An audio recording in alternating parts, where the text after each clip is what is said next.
Halo, Assalamualaikum Kang Abdul. Halo, Waalaikumsalam. Gimana suara kalau aku kedengaran? kedengeran suara aku kedengeran nggak? Kedengaran sekali.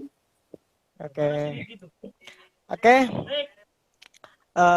Ini kita ini dulu memperkenalkan dulu Asrama Lentera ya. Siap, monggo. Kalau oke, perkenalkan Asrama Lentera itu yaitu apa namanya? Kalau pengen lebih tahu yaitu kita lihat di websitenya www.asramalentera.com, IG-nya Asrama Lentera, Twitternya Asrama Lentera, YouTube-nya juga ada Asrama Lentera. Jangan lupa di komen, di like, dan di share. Oke. Sebelumnya saya mau memperkenalkan dulu pembicaranya, boleh, Kang? Nggih, mau silakan, silakan. Oke. Oke. Ini pembicaranya yaitu Abdul Salam dari Cianjur, Jawa Barat yang merantau ke Jombang. Ya. Dia track recordnya di organisasi lumayan lumayan kencang. Kita sebut aja salah satunya yaitu Ketua OSIS MTS Miftahul Huda, Ketua OSIS SMA Miftahul Huda, Ketua HMP IPA di Unhas, Ketua Gubernur di Unhas, yang terakhir sekarang Presma di Unhas. Oke. Ini temanya yaitu Kang Abdul, temanya itu tentang pentingkah organisasi. Nah, sebelumnya saya mau mengutip dari KBBI. Organisasi adalah kesatuan, susunan dan sebagainya yang terdiri atas bagian-bagian orang dan sebagainya dalam perkumpulan dan sebagainya untuk tujuan tertentu. Yang kedua, kelompok kerjasama antara orang-orang yang diadakan untuk mencapai tujuan yang sama. Oke.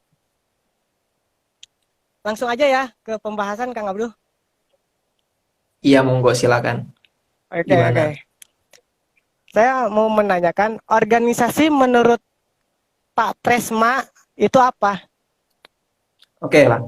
Organisasi ya. Oke, Assalamualaikum warahmatullahi wabarakatuh. Waalaikumsalam Gimana suara saya warahmatullahi kedengaran? wabarakatuh. Kedengaran?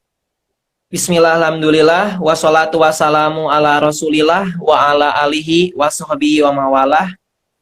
Yang mungkin pertama saya mengucapkan terima kasih kepada kawan-kawan Asrama Lentera yang telah memberikan kesempatan untuk saya ya berbagi pengalaman yang mungkin sharing dan diskusi dengan kawan-kawan semua. Kalau ditanya organisasi, saya pikir banyak orang banyak pendapat yang memberikan argumen ataupun pengertian dari organisasi itu sendiri. Tapi bagi saya, organisasi itu adalah sekumpulan dari beberapa orang, minimalnya 2 orang yang mempunyai tujuan yang sama. Seperti contoh kecil, keluarga.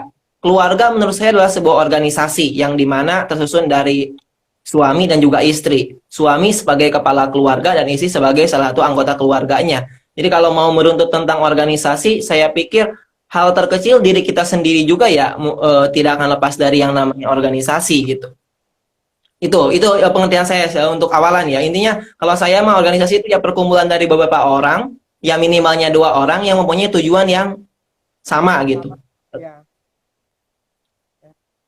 Ada lagi, Kang? Mungkin untuk pengertian organisasi seperti itu. Jadi nanti diskusinya saya juga tanya, ini mau seperti apa? Apakah saya dilontari pertanyaan-pertanyaan atau memang saya menerangkan ya berbagai tentang organisasi gitu. Itu saya mengikuti kepada alurnya moderator sendiri. Ini alurnya Kang Abdul itu pengalaman Kang Abdul gimana nantinya. Terus yang kedua nanti saya kasih pertanyaan ke Kang Abdul. Oke, siap. Sebelum ke sana, saya sebenarnya ingin mempertanyakan tentang judul ini ya. Karena saya pikir judul ini berbau sarkasme ya. judul ini semua yang menarik, pentingkah organisasi gitu. Ini seolah-olah sindiran bagi kita, ya terutama bagi saya sendiri, seolah-olah organisasi itu diragukan gitu. Padahal ya saya mungkin dari kecil sampai besar ya pasti tetap bergelut dengan organisasi gitu. Ini memang hebat gitu, apa namanya, para kawan-kawan dari Asrama Lentera membuat judul gitu, pentingkah organisasi yang ditunjukkan pada diri saya sendiri. Gini, kalau mengatakan organisasi itu penting atau enggaknya, kembali lagi kepada dirinya masing-masing. Tapi bagi saya sendiri, organisasi itu penting sekali gitu. Karena saya tidak bisa dilepaskan dari organisasi. Dan bahkan mungkin pertanyaan penting ke organisasi itu, anak SMP pun bisa menjawab ya. Tidak perlu kita gitu. Tapi ini kan mengalir. Oke, gini, banyak kalau untuk berbicara masalah pengalaman saya di organisasi sendiri, mungkin saya bergelut di organisasi itu udah dari SMP ya, dari MTS terutamanya. MTS, alhamdulillah waktu itu saya dipercaya sebagai ketua OSIS. Selain dari ketua OSIS juga, saya waktu itu dipercaya sebagai pratama di pramuka ya, jadi double. Dan selain daripada itu juga, waktu SMP saya alhamdulillah gitu sudah dipercaya jadi ketua pondok waktu itu. Karena kan di pondok dulu ada tingkatannya masing-masing. Jadi dari SMP memang saya sudah senang dengan organisasi. Menginjak ke SMA, tetap yang namanya udah mendarah daging, udah menjadi kebiasaan itu gak bisa dilepaskan. SMA juga alhamdulillah waktu itu saya jadi ketua OSIS. Sebelum jadi ketua OSIS, saya juga di kelas 1 kalau gak salah itu diangkat jadi sekretaris OSIS ya. Nah, setelah SMA beranjak ya saya kuliah. Padahal sebenarnya niatan saya kuliah di Jombang itu nggak pengen fokus di organisasi gitu. Tapi kembali lagi, kalau organisasi sudah menjadi passion kita, maka kita meninggalkan itu sulit gitu. Ternyata ketika di Jombang, ya alhamdulillah juga gitu. Dipercaya jadi ketua HMP waktu itu, ketua HMP Pendidikan IPA semester 3. Belum cukup di sana, waktu itu kami ikutan Munas di Banten kalau nggak salah. Nah, waktu Munas di Banten, itu tiba-tiba saya juga malah dipilih jadi Sekretaris Jenderal Pormipa Wilayah 2. Wilayah 2 itu mencakup Jawa Timur, Bali, Madura, Sulawesi. Itu saya Sekretaris Jenderalnya. Sampai sekarang sih belum beres. Nah, menginjak ke semester 6, saya ya biasalah ikut kompetisi gitu di pemilu waktu itu, ya akhirnya jadi juga gubernur fakultas gitu.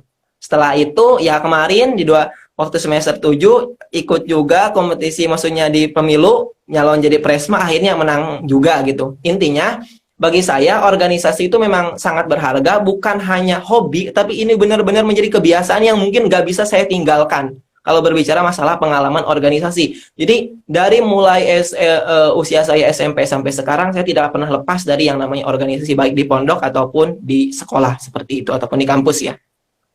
Itu mungkin pengalaman sedikit tentang organisasi saya. Organisasi, oke. Oke, saya mau bertanya. Halo? Ya, silakan gimana? Halo, Pak. Kang.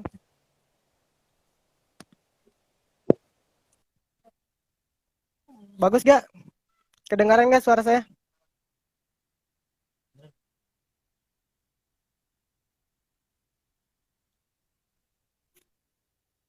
Halo, Pak Pres. Saya mau bertanya gini, Pak Pres. Bagaimana tanggapan Pak Pres kurangnya minat mahasiswa terhadap organisasi?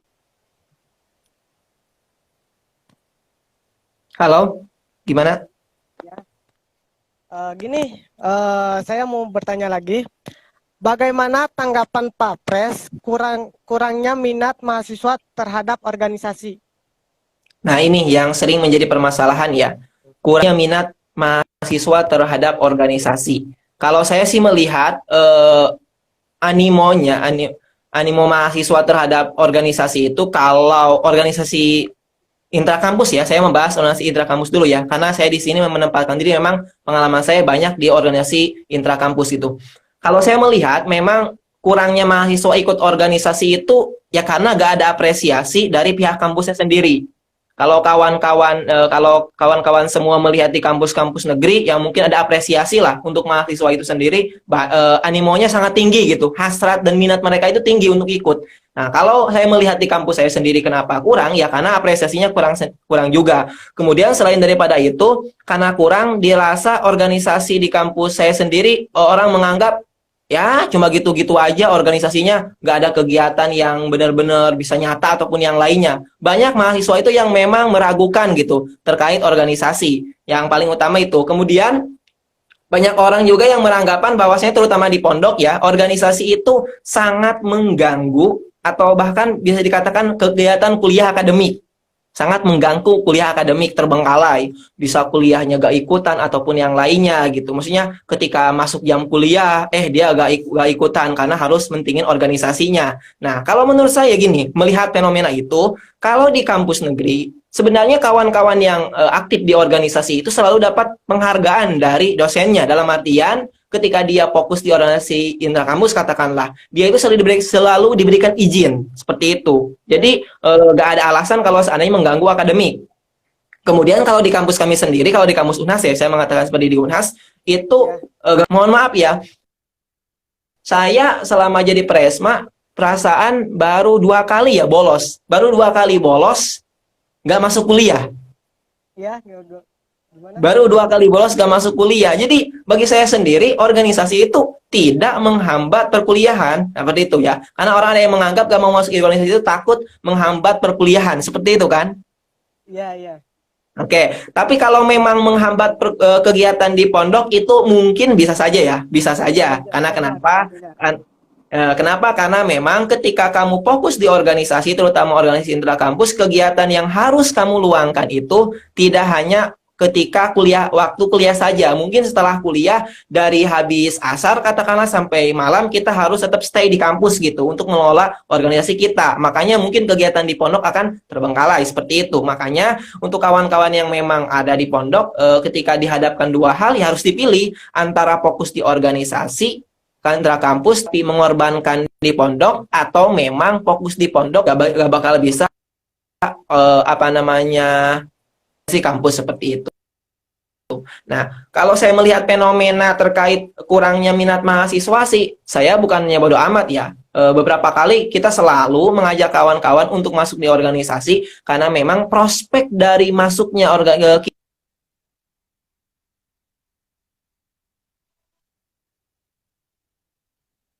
Gimana Kang? Ini jaringannya jelek Kang.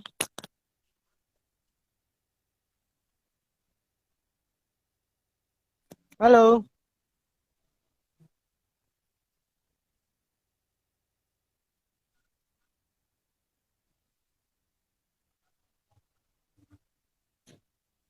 Ya, kok jelek jaringannya? sinyalnya moderator gimana?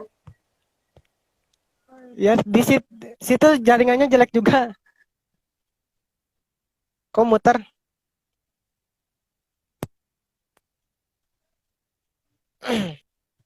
Kang, Gimana sinyalnya? Kok mati terus?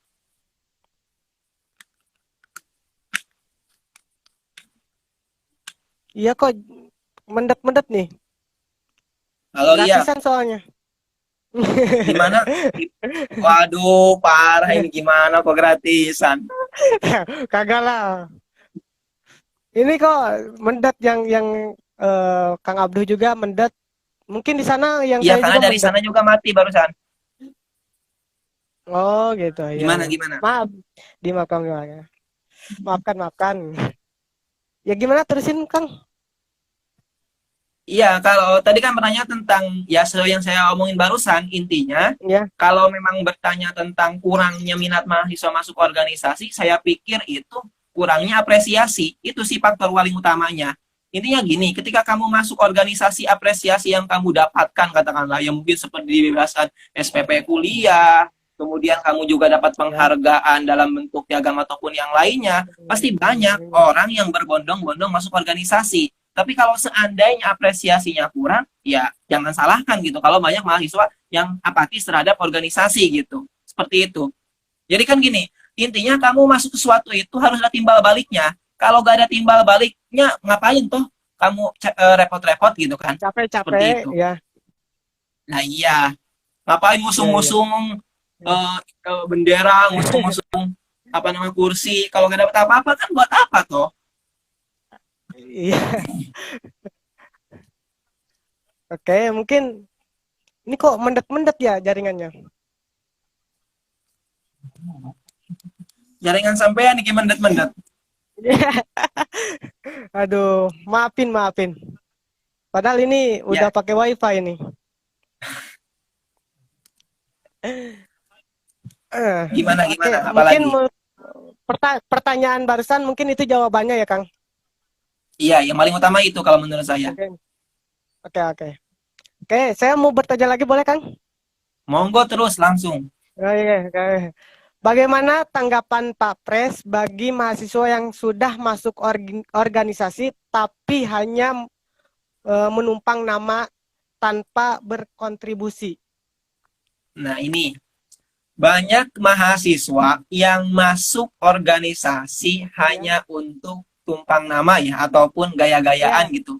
Ben ketoe aku iki aktif, ben ketoe aku iki yo apa namanya berbaur dengan jadi aktivis mahasiswa gitu. Jadi gak ya, disangka kupu-kupu mahasiswa gitu. Tapi ya, pas di organisasi ya hadir pas acara kan kayak gitu. ya, Maunya ya, ya. itu pas season foto-foto gitu. Pas wayahe rapat, pas wayahe kegiatan raono. Ya ini kan No, model-model mahasiswa ikut organisasi gitu.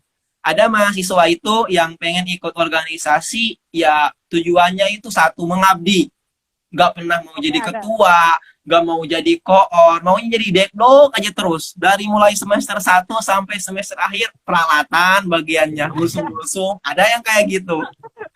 Ya, ya. Ada juga mahasiswa yang masuk organisasi itu tipenya ya pencitraan gitu. Dikit-dikit Pencitraannya seperti ketemu dengan gimana? orang besar, foto buat status WA gitu. Dikit-dikit dipercaya apa, aku lagi ini. Banyak gitu. Ada juga mahasiswa yang memang masuk organisasi itu ya kayak gini, apa namanya berproses. Maksudnya ada juga dia itu sebenarnya nggak mementingkan organisasinya apa, tapi dia benar-benar pengen dapat pengetahuannya gitu. Kalau saya sih memahami mahasiswa yang seperti itu ya nggak apa-apa. Karena kenapa ya? Karena setiap orang kan punya tujuannya masing-masing gitu Ya, kan. oke. Ibarat Tujuannya masing-masing. kamu kuliah ke UNAS tujuannya apa? Kan belum Mencari tentu ilmu. sama dengan saya. Oke lah, Iya, iya, betul, jurusan betul. kamu kan Oke. sama pendidikan IPA. Saya juga pendidikan Oke. IPA. Apakah apa namanya jurusan tujuan kita sama untuk jadi guru IPA? Ya belum tentu kan. Ya Belum bisa tentu. aja mungkin kamu pendidikan IPA pengennya jadi peneliti, ya saya pendidikan IPA pengennya jadi guru kan bisa aja gitu. Iya. Jalan boleh sama, proses beda dan juga hasilnya juga beda gitu. Kalau saya sih menanggapi mahasiswa yang seperti itu gak apa-apa. Justru itulah uniknya organisasi. Berbagai kalangan, berbagai bentuk, berbagai karakteristik mahasiswa ada di dalamnya. Coba kalau seandainya semua mahasiswa satu tujuan ke organisasi itu ya pengennya itu mengabdi gitu, gak mau jadi ketua, gak jadi apa, kan repot.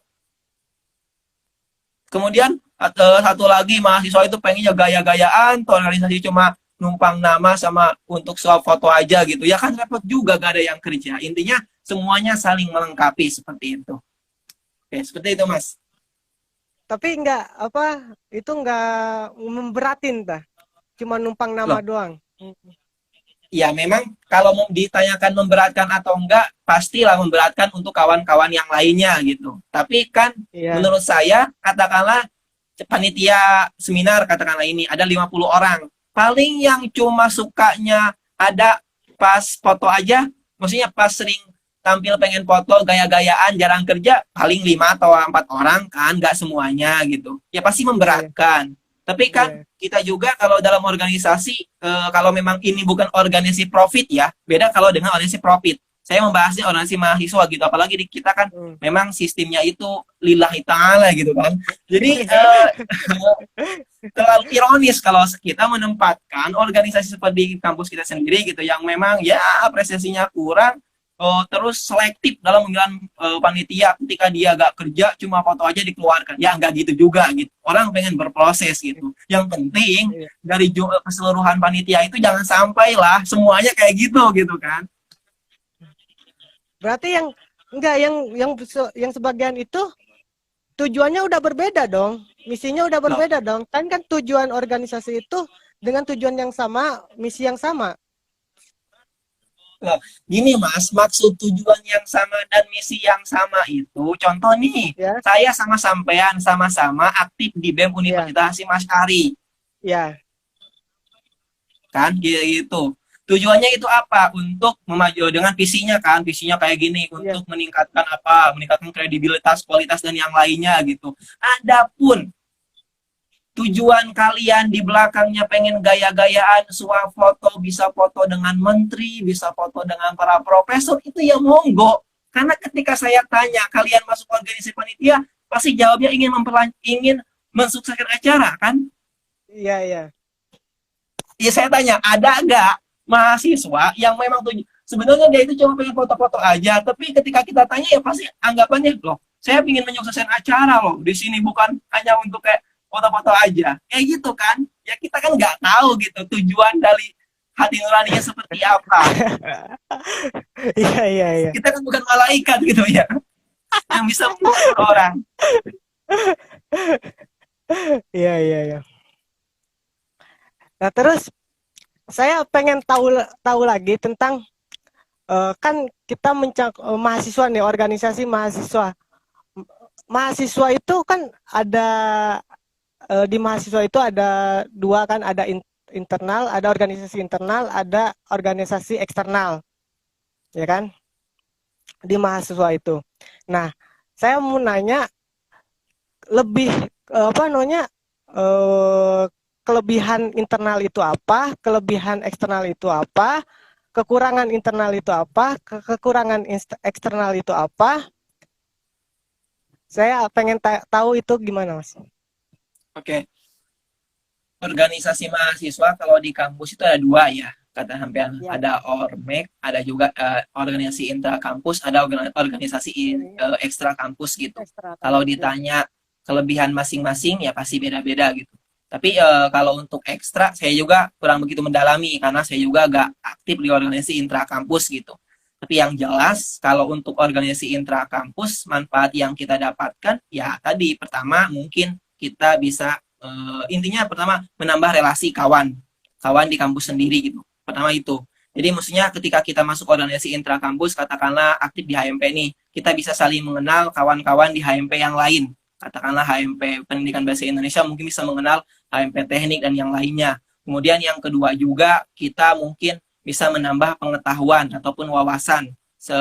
Katakanlah seperti surat menyurat ataupun yang lainnya. Mungkin ketika di perkuliahan kita gak mendapatkan materi itu, tapi ketika kita masuk di organisasi, saya pikir kita akan mendapatkan itu juga. Kemudian yang kedua tentang manajemen waktu dan juga pemecahan pemecahan masalah gitu. Itu kan dipelajari di organisasi gitu. Nah, yang mungkin gak kita dapatkan ketika kita kuliah. Beda lagi kalau kuliahnya memang yang mungkin seperti manajemen itu dipelajari, tapi untuk kawan-kawan yang seperti saya sendiri gitu, seperti kan saya eksak untuk pendidikan sains, itu saya gak pelajari. Kemudian selain daripada itu juga ketika kita masuk organisasi intra kampus ya kita juga bakal dekat gitu sama para pimpinan ya, karena kan saya pikir kedekatan kita dengan para pimpinan mungkin kedepannya kita bisa memperbaiki karir gitu kan, memperbaiki karir kita, siapa tahu kan gitu, karena kita banyak kedekatan akhirnya karir kita jadi gemilang gitu. Kemudian selain daripada itu juga dengan kita masuk di organisasi intra kampus yang mana memang itu bersinggungan dengan kegiatan kampus ya kita juga akan belajar untuk mengelola waktu gitu, seperti itu. Nah, kalau sebenarnya masih banyak. Kemudian selain daripada itu juga ya intinya melatih sifat kepemimpinan, itu masuk organisasi itu melatih sifat kepemimpinan gitu, karena dengannya ya saya pikir kita bisa dengan mudah mengenali karakter orang, kita bisa dengan sigap memutuskan suatu permasalahan ataupun suatu momen yang memang harus diselesaikan dalam waktu singkat-singkatnya, dan itu bisa terlatih oleh organisasi terutama intrakampus gitu. Nah, kemudian kalau berbicara masalah organisasi ekstra kampus, Ya, saya tadi pertama jelas pengetahuan yang akan kita dapatkan banyak juga gitu ketika kita masuk organisasi ekstra kampus. Yang kedua relasinya lebih luas daripada intra. Kenapa? Karena mungkin organisasi ekstra kampus ini kan berasal dari berbagai golongan gitu, maksudnya dari berbagai kawan kampus-kampus yang lain juga, mungkin seperti kawan-kawan dari PMI atau HMI ataupun GMN dan yang lainnya gitu. Kemudian yang selanjutnya ya penunjang karir menurut saya itu kalau organisasi ekstra. Karena kenapa? Karena kita melihat para senior kita yang udah berhasil, maka otomatis kita akan termotivasi untuk mengikuti beliau gitu. Itu yang paling utama kalau di ekstra. Kalau ditanya baik mana antara intra dan ekstra, saya pikir kedua-duanya baik. Alangkah lebih baiknya ketika kalian aktif di ekstra, ya kalian juga mengaplikasikannya di intra. Karena banyak sekali pengetahuan di ekstra yang gak didapatkan di intra gitu. Makanya kan pernah namanya di intra. Itu langkah baiknya gitu. Kalau memang seperti itu. Jadi aktif di kedua belah pihak itu bukan hal yang mustahil, tapi hal yang sangat bagus. Dan mayoritas kebanyakan kawan-kawan masih seperti itu gitu. Jadi kalau ditanya bagus sama ya semuanya juga bagus gitu. Seperti itu, Mas. Kesamaannya, ada kesamaannya nggak? Kesamaan dalam hal? Dalam hal organisasinya, berorganisasinya. Kalau internal Kurang jelas suara sampean. Kesamaannya misalkan organisasi eksternal sama organisasi internal itu gimana? Kesamaannya? Ya, kesamaannya sama-sama organisasi lah. Maksudnya kesamaannya sama-sama organisasi yang mana memang tujuannya ya seperti organisasi pada umumnya. Dan menurut saya gini, kalau menanya kesamaan baik atau buruknya organisasi ENTA, justru menurut saya organisasi ekstra itu sangat menopang terhadap organisasi intra. Itu manajemen sangat menopang terhadap organisasi intra. Kenapa? Karena banyak sekali saya pengalaman ya di kampus di intra seperti apa namanya manajemen konflik, terutama ya seperti manajemen konflik yang sering digaungkan oleh kawan-kawan pergerakan, maksudnya dari kampus-kampus yang lainnya, itu kan sering ya terjadi konflik-konflik, bukan konflik, maksudnya kita selalu menjadi aktivis mahasiswa bahasanya gitu. Nah, kesamaannya kalau sama-sama organisasi, tapi di sanalah menurut saya korelasinya antara intra dengan ekstra. Kalau sama-sama ya semuanya sama-sama organisasi gitu. Sama-sama ya tersusun dari tua dan yang lainnya gitu. Iya. Cuma bedanya mungkin kalau kita kan tetap di bawah naungan rektorat gitu, iya, ada ART-nya. Kalau ekstra ya punya peraturan sendiri gitu, ART sendiri. Iya. Mungkin saya mau nanya lagi, bagaimana cara untuk mengembangkan minat untuk berorganisasi, untuk minat mengembangkannya. Cara untuk mengembangkan minat untuk berorganisasi. Gimana? Bentar. Minat mengembangkan gimana? Maksudnya gimana? Pertanyaannya loh. Bentar dulu. Bagaimana cara untuk mengembangkan minat mahasiswa untuk berorganisasi? Mengembangkan minat mahasiswa berorganisasi. Untuk berorganisasi, iya. Cara mengembangkan minat mahasiswa berorganisasi, mengembangkan ya, bukan meningkatkan ini ya. Iya, mengembangkan. Iya, berarti kan mahasiswanya udah berorganisasi ini. Ya, nanti boleh minat juga mengembangkan, boleh dibahas juga. Enggak, maksudnya berarti konteksnya ini mahasiswanya udah berorganisasi kan. Minatnya itu terus tumbuh gitu, kembang, sehingga dia itu ikut organisasi, gak cuma ikut-ikutan aja. Nah, itu. Betul. Jadi ada peningkatan skillnya gitu, sama pengetahuan dan kemampuannya gitu.